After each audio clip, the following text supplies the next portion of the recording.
Can a graffiti be worth $200 million? Let me tell you a story.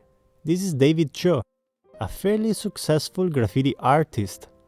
We are in the early 2000s, between 2003 and 2005. At the time, David Cho was quite a rebel. He dropped out of art school and he has been painting graffiti in the streets of Los Angeles since he was a teenager. At that time, in his 30s, he had already done jail time for cashing forged checks, stealing, and he had even spent 3 months in the Japanese prison for hitting a security guard. Then in 2005, Facebook, a company that Cho considered ridiculous as he couldn't understand the business model behind it, offered him a gig. He met Sean Parker and Mark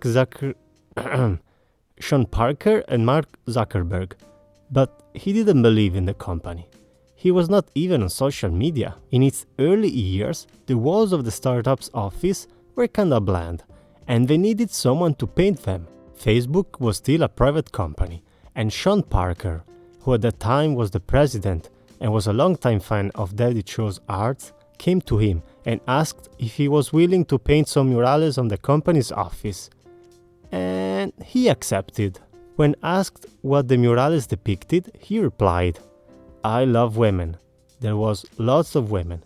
Cityscapes, abstract forms. I paint very quickly, and it's almost like my therapy."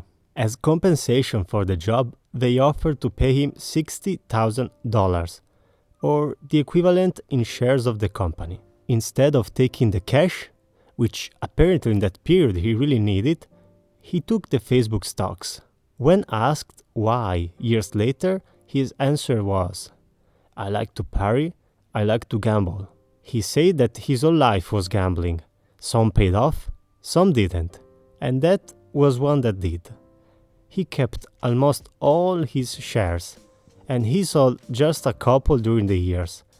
But he was not too interested in what was going on with the company, and when Facebook was taking over MySpace, he wasn't even paying attention. He wasn't paying attention also because his art career was taking off and his paintings were selling for a lot. But 6 years later, when Facebook went public on May the 18th, 2012, the $60,000 in restricted stocks skyrocketed to a value of $200 million.